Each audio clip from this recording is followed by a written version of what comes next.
अच्छा, next lecture में जो है हम क्वेश्चन नंबर 6, 7 और 8 को सॉल्व करने जा रहे हैं। क्वेश्चन नंबर 6 में क्या कहते हैं कि अगर ए मैट्रिक्स आपके पास ये हो, बी मैट्रिक्स इसी की इक्वल हो, तो फिर जो है ये फाइंड आउट करें कि अगर हम 3 के साथ जो है ए के साथ को 3 मल्टीप्लाई करते हैं और फिर बी के साथ को 2 मल्टीप्लाई करते हैं, एक दूसरे से सब्ट्रैक्ट करते हैं। ये तकरीबन इस तरह एक सवाल आप लोगों ने इसी काइंड के क्वेश्चन आप लोगों ने तो यहाँ पे भी कर लिए हैं, लेकिन यहाँ पे आप लोगों ने 2 साइड करने थे, दोनों साइड करने थे और यहाँ पे एक साइड कर रहे हो। सही है। तो इसमें जो है क्या करना है आपने कि 3 टाइम ए करना है, फिर 2 टाइम बी करना है, फिर एक दूसरे से इसको सब्ट्रैक्ट करना है। फिर यही दो मैट्रिक्स जो है हमने क्या करना है, पहले हमने ए का ट्रांसपोज करना होगा, फिर उसके साथ 2 को मल्टीप्लाई करना होगा, और फिर बी के साथ जो है 3 को मल्टीप्लाई करना होगा, बी का ट्रांसपोज के साथ 3 को मल्टीप्लाई करके एक दूसरे से सब्ट्रैक्ट करना होगा। तो किस तरह करेंगे, यहाँ पे देखिए हमारे पास ये जो है क्वेश्चन ए है, वो है मैट्रिक्स ए है और ये मैट्रिक्स बी है। तो पहला पार्ट हम कर लेते हैं। तो पहले पार्ट में हमारे पास क्या है, 3 टाइम जो है हमारे पास ए है, ये सॉरी यहाँ पे मैंने ट्रांसपोज किया हुआ है, यहाँ पे ट्रांसपोज ये नहीं है, ट्रांसपोज इसमें नहीं है। तो 3 टाइम ए माइनस 3 टाइम बी हमने करना है। तो देखिए क्या लिखा मैंने, ये जो 3 जो है इज इट इज लिखा, जहाँ पे ए है वहाँ पे ए मैट्रिक्स लिखा, फिर माइनस जहाँ पे 2, फिर 2, फिर जहाँ पे बी मैट्रिक्स है वहाँ पे बी मैट्रिक्स लिख लिया। हम इस मैट्रिक्स में जो है ईच एंट्री के साथ देखिए 3 को हम मल्टीप्लाई कर रहे हैं। तो मल्टीप्लाई करने के बाद 3 इंटू 1 से 3 आता है, 3 इंटू 3 से 9, और 3 इंटू -2 से -6, और 3 इंटू 4 से 12 आ जाएगा। फिर माइनस आ गया, 3 इंटू 0 से 0, 2 इंटू 7 से 14, 2 इंटू -3 से -6, और 2 इंटू 8 से 16 आ गया। अब ना हम एक दूसरे से इसको सब्ट्रैक्ट कर लेंगे। तो सब्ट्रैक्ट करने के बाद देखिए आपके पास क्या बनता है, 3 माइनस 0, और फिर जो है -6 इन -14, 9 -6, और 12 -16। तो ये आपके पास -3, और ये बन गया आपके पास -20, और माइनस इंटू माइनस प्लस हो जाएगा, और 9 प्लस 6 में से फिर आता है 15, और 12 माइनस 16 से आता है -4। ये हमारे पास था पार्ट 1। अब आते हैं ना पार्ट 2 की तरफ। 2 में क्या है, हमने पहले ए और बी मैट्रिक्स लेने हैं, फिर ए का ट्रांसपोज देके हमने कर लिया।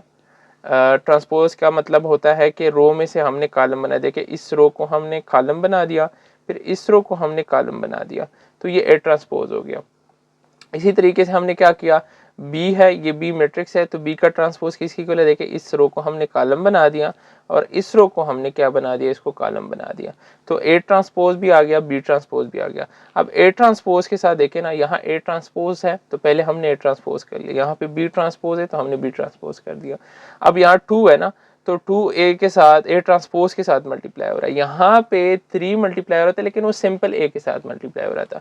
यहाँ पे 2 मल्टीप्लाई हो रहा है, लेकिन वो ट्रांसपोज ऑफ ए के साथ मल्टीप्लाई हो रहा है। तो इन दोनों में फ़र्क यही है कि इसमें हम ए और बी का ट्रांसपोज के साथ स्केलर मल्टीप्लिकेशन करते हैं, फिर एक दूसरे से सब्ट्रैक्ट करते हैं। और यहाँ पे ए के यानी ए के सिंपल जो मैट्रिक्स है ना, ट्रांसपोज की बगैर स्केलर मल्टीप्लिकेशन है इसका। और यहाँ पे क्या है, ए और बी के ट्रांसपोज करते हैं पहले, उसके बाद फिर जो है हम ए 2 और 3 इसके साथ मल्टीप्लाई करेंगे। तो यही हो रहा है, देखिए 2 फिर जो है ए ट्रांसपोज वाला मैट्रिक्स हमने लिख लिया।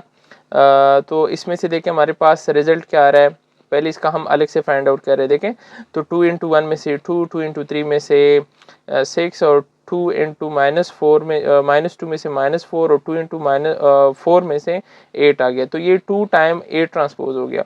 फिर आपने देखिए इसी तरह 3 टाइम बी ट्रांसपोज अब हमने करना है। तो 3 इंटू 0, 3 इंटू -3, 3 इंटू 7, 3 इंटू 8 हो गया। तो 3 इंटू 0 से क्या आता है 0, 3 इंटू -3 से -9, 3 इंटू 7 से 21, और 3 इंटू 8 में से आता है 24। अब ना हम बाद में जाके ना ये देखिए, ये 3 टाइम बी ट्रांसपोज और ये 3 टाइम ए ट्रांसपोज, इसमें से इसको हम सब्ट्रैक्ट कर रहे हैं। देखें तो सब्ट्रैक्ट करने के बाद कि आपके जो करस्पॉन्डिंग एंट्रीज है ये एक दूसरे से आप सब्ट्रैक्ट करोगे, तो आपके पास देखिए ये वाला फॉर्म बन जाएगा मैट्रिक्स का। 2 माइनस 0 से 2 आता है, 6 माइनस -9 से जाता है 15 आ जाता है। और आपके पास जो है इसमें से क्या आ जाता है, ये और -21 में से आता है -25 और 24 और -8 -24 में से आता है। देखें इन दोनों को सब्ट्रैक्ट करने में से आता है ये, और ये आपके पास बनता है -16। तो ये हमारे पास था क्वेश्चन नंबर 6। ये क्वेश्चन नंबर 6 था। अब क्वेश्चन नंबर 7 की तरफ जाते हैं। तो क्वेश्चन नंबर 7 में हमने क्या करना है, इसी काइंड का आप लोगों ने क्वेश्चन सॉल्व किया ना एक्सरसाइज 1.1 में, जहाँ पे इक्वल मैट्रिक्स था ना, तो इस काइंड आप लोगों ने वहाँ पे एक सवाल फाइंड आउट किया है। मैं आप लोगों को बता दूं कि वो ये वाला सवाल जो आप लोगों ने किया था ना, तो देखिए आप क्या करते थे, ये शुरू में से आप लोगों को क्या गिवन है, एक इक्वल मैट्रिक्स है, ये देखें ना बीच में इक्वलिटी वाला साइन है, तो ये इसका मतलब है कि ये दोनों आपस में इक्वल हैं। तो जब ये इक्वल है तो इसकी करस्पॉन्डिंग एंट्रीज भी एक दूसरे के इक्वल होंगे, यानी ये एंट्री इसकी इक्वल होगी, ये एंट्री इसकी इक्वल होगी, ये इसकी इक्वल होगी, ये इसकी इक्वल होगी। इसी तरह आपने इसके जो है कुछ 4 इक्वेशन आपने बना दिए थे, और उसके बाद आपने ए बी सी डी की वैल्यूज निकाल दिए थे। ये यहाँ पे भी तकरीबन देखें ना, ये वही उसी टाइप का सवाल है, लेकिन इसमें इन्होंने क्या किया, ये जो आपको ये वाला मैट्रिक्स दिया ना, तो आपने पहले इस मैट्रिक्स में से एक मैट्रिक्स बनाना होगा, यानी देखो इसको आपस में ऐड करना होगा, इसमें से एक मैट्रिक्स बन जाएगा, फिर आपने जो है देखें इसके इक्वल करस्पॉन्डिंग वो इसके इक्वल लेना है, एंट्रीज के इक्वल लेना है। तो वो किस तरह हम करेंगे, देखें कहते हैं कि इसमें जो है हमने ए और बी के वैल्यूज निकालने हैं। तो ए और बी वैल्यूज निकालने के लिए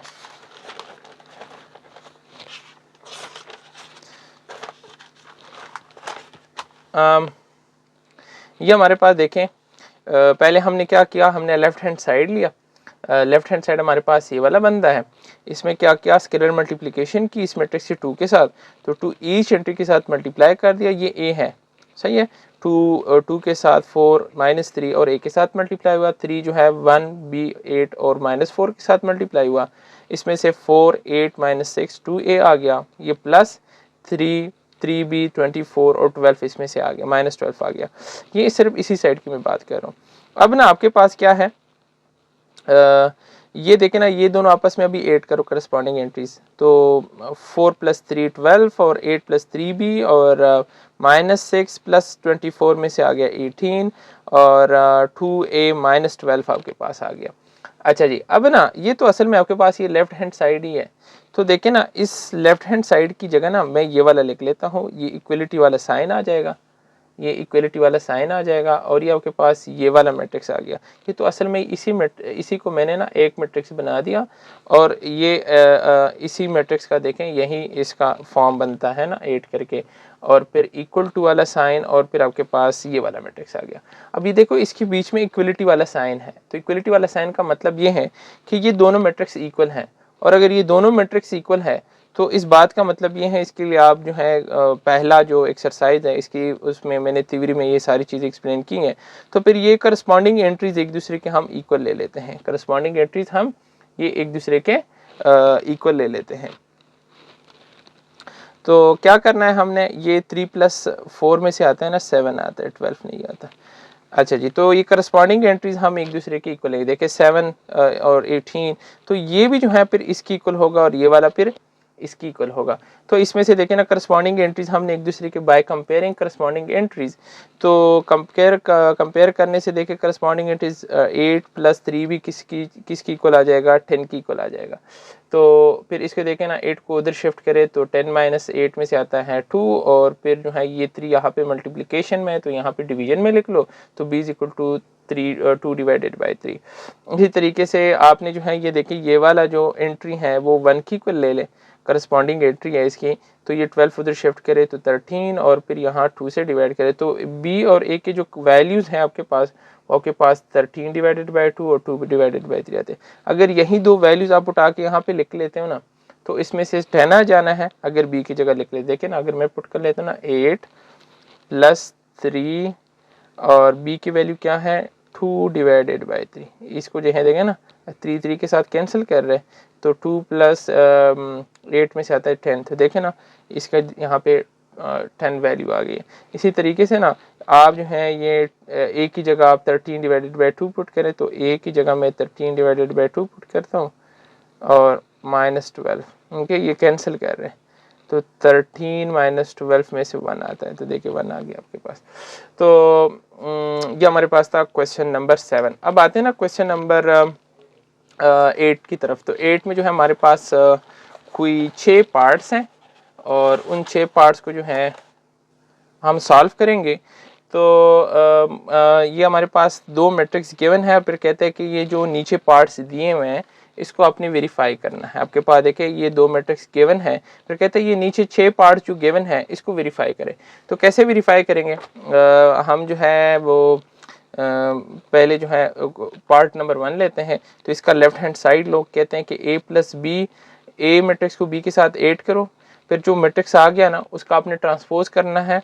तो ये देखें कि ये इक्वल है। अगर हम a का अलग से ट्रांसपोज करें, b का अलग से ट्रांसपोज करें, फिर आपस में ऐड करें।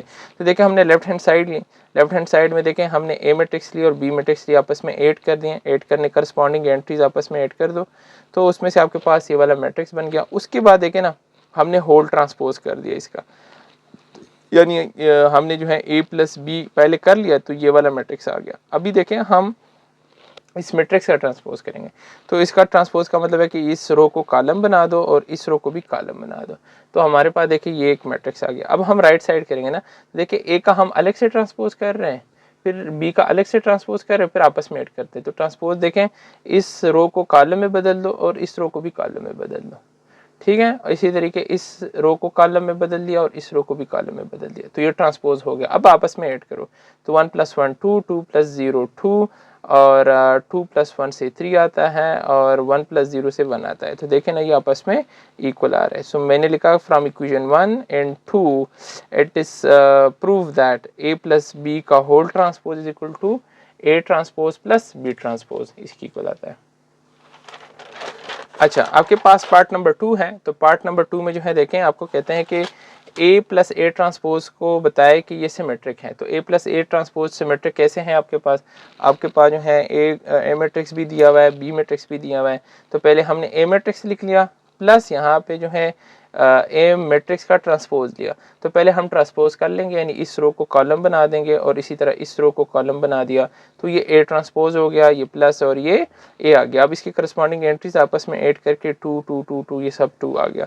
अब ना सिमेट्रिक मैट्रिक का मतलब ये होता है कि अगर आप एक मैट्रिक्स का ट्रांसपोज करते हो, ट्रांसपोज करने के बाद भी वही मैट्रिक्स आ जाता है, तो इस मैट्रिक्स को हम कहते हैं कि ये सिमेट्रिक मैट्रिक्स है। जैसे कि ना अब हमारे पास ये a प्लस ए ट्रांसपोज, ये पूरा एक मैट्रिक्स हमारे पास आ गया। अब इस पूरे मैट्रिक्स का हम ट्रांसपोज करेंगे, तो ट्रांसपोज करने के बाद देखें ना, इस रो को अगर आप कॉलम बना देते हो और इस रो को कॉलम बना देते हो, तो इस ट्रांसपोज करने के बाद जो मैट्रिक्स है, ट्रांसपोज करने से पहले जो मैट्रिक्स है देखिए दोनों सेम है। तो a प्लस ए ट्रांसपोज किसकी इक्वल है? ये इक्वल है a plus a whole transpose की इक्वल है। देखिए ना, इसका अगर हम होल ट्रांसपोज कर लेते हैं ना, यानी ये एक मैट्रिक्स है, इस मैट्रिक्स से ट्रांसपोज करते हैं, इसमें से वही मैट्रिक्स आता है। तो इसका मतलब ये है कि हमारे पास सिमेट्रिक है। तो सिमेट्रिक मैट्रिक्स का मतलब होता है कि अगर आप किसी एक मैट्रिक्स का सिमेट्रिक ट्रांसपोज कर लिया और ट्रांसपोज करने के बाद आपके पास वही मैट्रिक्स आता है, तो इस बात का मतलब ये कि आपके पास वो सिमेट्रिक मैट्रिक्स है। अब आपके पास a minus b whole transpose हम देखते हैं कि a transpose minus b transpose की इक्वल है कि नहीं है। तो देखें हमने a मैट्रिक्स लिया, फिर माइनस, फिर b मैट्रिक्स लिया और फिर इसका होल ट्रांसपोज करना है। तो पहले हमने एक दूसरे को सब्ट्रैक्ट करना है। तो सब्ट्रैक्ट करने से 1 - 1 2 - 1 0 - 2 और 1 - 0 ये आपने करना है। 1 - 1 से 0, 2 - 1 से 1 और वो 0 - 2 से जो है -2 और इसमें से 1। अब इसका ट्रांसपोज करो, तो इसका रो को कॉलम बना दो और इस रो को कॉलम बना दो, तो आपके पास देखिए ये एक मैट्रिक्स आ गया। अब आप देखें a ट्रांसपोज अलग से करें, फिर माइनस b ट्रांसपोज अलग से करें, फिर आपने इस एक दूसरे से सब्ट्रैक्ट करना है। तो क्या होगा, अगर हम a ट्रांसपोज कर लेते तो देखिए इस रो को कॉलम बना दिया और इस रो को कॉलम बना दिया, यानी 2 0 की जगह आ गया, 0 2 की जगह चला गया। इसी तरीके से आपके देखें ना, इस 1 1 को हम कॉलम बना देंगे और 2 0 को हम कॉलम बना देंगे, तो इसका भी ट्रांसपोज है। अब एक दूसरे से सब्ट्रैक्ट कर ले, तो सब्ट्रैक्ट करने के बाद 1 - 1 0 - 2 2 - 1 1 - 0, इसमें से आता है ना 0 - 2 1 और 1। देखिए इक्वेशन 1 और 2 में कोई फ़र्क नहीं है, इसका मतलब है कि लेफ्ट हैंड साइड और राइट हैंड साइड इक्वल है।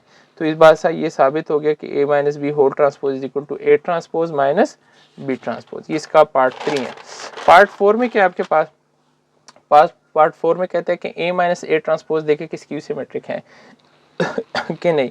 तो स्क्यू सिमेट्रिक्स का जो है मैंने मतलब बता दिया था कि अगर आप एक मैट्रिक्स का क्या करते हो, आप एक मैट्रिक्स है और उस मैट्रिक्स का जो है आप ट्रांसपोज, फॉर एग्जांपल एक मैट्रिक्स है और इसका आपने ट्रांसपोज कर लिया और ट्रांसपोज करने के बाद वही जो है आपके पास जवाब आ गया, लेकिन उस मैट्रिक्स में जो पॉजिटिव थे, इसमें जो पॉजिटिव थे वो इसमें नेगेटिव आ गए और इसमें जो नेगेटिव थे वो पॉजिटिव आ गए, यानी जो है जो एंट्रीज के साइन थे वो अपोजिट आ गए, तो हम कहते हैं कि स्क्यू सिमेट्रिक मैट्रिक्स है। देखते हैं ना, अब इसमें से आपको पता चल जाएगा। पहले देखें हमारे पास A matrix, A minus A transpose वाला मैट्रिक्स कर लेते हैं। देखिए ये ए मैट्रिक्स है, ये माइनस ए मैट्रिक्स का ट्रांसपोज है, तो ट्रांसपोज पहले करें। ये देखिए ना 1 और 0, 1 और 2 और 2 और 0 और 1 आ जाएगा। अब ना एक दूसरे से ये ट्रांसपोज हो गया, ये अब ए ट्रांसपोज है, ये ए है और ये माइनस है। सब्ट्रैक्ट करने के बाद है कि 1 माइनस 1, 2 माइनस 0, 0 माइनस 2, 1 माइनस 1 में से आता है 0, 2 माइनस 2 और 0। ये आपके पास ना ये एक मैट्रिक्स बन गया ए माइनस ए ट्रांसपोज। अब हम इसका फिर से ट्रांसपोज करेंगे और देखते हैं कि हमारे पास क्या वही आंसर आता है नेगेटिव में। तो देखें हमने इसी पूरे मैट्रिक्स का क्या कर दिया, ट्रांसपोज कर दिया। तो इसका अगर हम ट्रांसपोज करें ना, तो देखिए 0 2 जो है आपके पास ट्रांसपोज करने के बाद इसको ट्रांसपोज करें, 0 2 माइनस 2 और 0 जाएगा। अब देखें इसमें से इस मैट्रिक्स में देखें, इस मैट्रिक्स और इसमें देखें, एक बात याद रखिएगा कि 0 ना पॉजिटिव होता है ना नेगेटिव होता है, तो इसलिए हम इसके साथ कोई साइन नहीं लगाते। लेकिन आप देखें ए माइनस ए ट्रांसपोज को देखें, ए माइनस ए ट्रांसपोज में देखें जो यहाँ पे 2 पॉजिटिव है तो यहाँ पे वो 2 नेगेटिव है, एंट्रीज वही आई हुई, यहाँ पे 0 है, यहाँ पे 0 है, तो यहाँ पे 2 है, यहाँ पे 2, यहाँ पे 2 है, यहाँ पे 2, ये 0 ये 0, मैट्रिक्स वही आया है, लेकिन यहाँ पे जो पॉजिटिव हो यहाँ पे नेगेटिव आ गया और यहाँ पे जो नेगेटिव हो यहाँ पे पॉजिटिव आ गया। अब ये कब इस जैसा हो जाएगा, अगर इसमें से ये माइनस साइन में बाहर कर दूं। अगर मैं माइनस साइन को बाहर कर देता हूँ तो देखें माइनस साइन जब आप बाहर लिख लेते हो ना, तो यहाँ पे जो अंदर नेगेटिव होता है ना उसको अपने पॉजिटिव लिखना है, जो पॉजिटिव है उसको नेगेटिव लिखना है। देखें मैंने बाहर माइनस साइन लिख दिया, तो अब ये 2 माइनस था तो अब मैं प्लस लिखूंगा और ये प्लस था तो इसको माइनस लिखूंगा, और 0 प्लस माइनस हो नहीं सकता, क्योंकि ना अगर आप इसका स्केलर मल्टीप्लिकेशन कर लेते हो तो ये ईच एंट्री के साथ ही आपने दोबारा वापस मल्टीप्लाई करना है, तो ये मैट्रिक्स आ जाएगा। अब देखें ना आपके पास ये देखें ये माइनस साइन और ये आपके पास वही मैट्रिक्स आ गया, वही मैट्रिक्स आ गया लेकिन नेगेटिव में आ गया ट्रांसपोज करने के बाद, तो इसलिए हम इसको कहते हैं कि आपके पास स्क्यू सिमेट्रिक मैट्रिक्स है। तो A minus A transpose skew symmetric matrix है। इसी तरीके से आपके पास बी प्लस बी ट्रांसपोज है, पहले हमने बी लिया और अच्छा तो ये बी मैट्रिक्स हो गया आपके पास, ये प्लस और ये बी मैट्रिक्स है, लेकिन ना इसका हम ट्रांसपोज करेंगे। तो पहले ना इस रो को हमने क्या बनाना है, इसको कॉलम बना दे और इस रो को कॉलम बना दे, तो ये इसका बी का ट्रांसपोज हो गया। अब इसके करस्पॉन्डिंग एंट्रीज को आपस में ऐड कर दिया, 1 + 1, 1 + 2, 2 + 1, 0 + 0, तो आपके पास देखिए जो मैट्रिक्स बनता है ना बी प्लस बी ट्रांसपोज का, तो 2 3 3 और 0 ये आपके पास मैट्रिक्स बन गया। अब इस मैट्रिक्स का हम अगर दोबारा ट्रांसपोज करते हैं और यही मैट्रिक्स आ गया तो इसका मतलब है कि वो सिमेट्रिक मैट्रिक्स है। तो देखिए ये मैट्रिक्स आ गया, इसका आप दोबारा ट्रांसपोज करो, तो ट्रांसपोज करने के बाद देखिए इसकी जो रो है, इसका रो देखिए 2 और 3 को कॉलम बना दिया और फिर इस 3 और 0 को कॉलम बना दिया, वही मैट्रिक्स दोबारा आ गया। तो इसका क्या मतलब है कि हमारे पास सिमेट्रिक मैट्रिक्स है। अच्छा जी, इसके बाद जो है हमारे पास है पार्ट 6। तो पार्ट 6 में हम बी माइनस बी ट्रांसपोज देखेंगे कि ये हमारे पास क्यू सिमेट्रिक है कि नहीं। बी मैट्रिक्स लिखा, फिर माइनस, फिर बी मैट्रिक्स लिखा और इसका ट्रांसपोज किया। तो देखिए इस रो को पहले कॉलम बनाओ और इस रो को कॉलम बनाओ, तो आपके पास बी ट्रांसपोज हो गया। अब एक दूसरे से को सब्ट्रैक्ट करेंगे, 0 1 - 1 0, 1 - 2 -1 और 2 - 1 1 और 0 - 0 0। ठीक है, अब हम ये जो matrix b minus b transpose एक मैट्रिक्स बन गया, तो अब इस वक्त ये इस मैट्रिक्स का नाम है। तो इसका क्या करना है आपने, इसका आपने फिर ट्रांसपोज करना है, देखना है कि हमारे पास वही आंसर आता है कि नहीं आता नेगेटिव में। तो हम तो इसका दोबारा ट्रांसपोज कर दिया, तो देखिए ये ट्रांसपोज करने के बाद 0 और -1 का कॉलम बना दिया और 1 और 0 का देखिए कॉलम बना दिया। अब देखिए ये वही मैट्रिक्स तो है, लेकिन वो पहले वाले केस की तरह है। इसमें से अगर हम माइनस साइन को हम बाहर करते ना, तो जो अंदर एंट्रीज है, जो नेगेटिव इसको पॉजिटिव लिखेंगे, जो पॉजिटिव इसको नेगेटिव लिख लेंगे। देखिए ये नेगेटिव है, पॉजिटिव है, इसको नेगेटिव लिख लिया और इसको ये नेगेटिव पॉजिटिव लिख लिया। अब देखिए वही मैट्रिक्स बना, तो हमारे पास वही आंसर आया लेकिन नेगेटिव में आया। तो देखिए इसकी जगह ये नेगेटिव साइन और ये पूरी की जगह मैंने ये वाला लिख लिया क्योंकि इसकी इक्वल है। तो इसका मतलब ये कि हमारे पास इस क्यू सिमेट्रिक मैट्रिक्स है। उम्मीद करता हूँ कि समझ आप लोगों को आई होगी। और नेक्स्ट वीडियो में जो है इंशाल्लाह हम जो एक्सरसाइज 1.4 है 1.4 की थ्योरी को डिस्कस करेंगे। तो फिर हाजिर होते हैं अगली वीडियो के साथ। अल्लाह हाफिज़।